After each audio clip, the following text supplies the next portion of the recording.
Hello guys, in this video I'm going to show you how to get a credit on Revolut. It's very easy. I'm going to show you step by step. Just open up the application and open the home page. On the home page, navigate to the middle and select accounts. And this is where you can see all your currency accounts, your pockets, your savings, or anything you have. And select add new, which is on the bottom of the screen.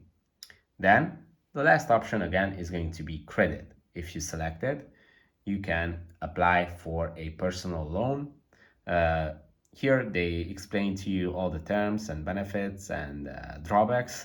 Obviously, read it carefully and only apply if this is the right choice for you. Once you apply, in a couple of minutes, they are going to review your application, and if they approve, you can receive the money the same day. If this video was helpful for you, please consider sending a super thanks donation.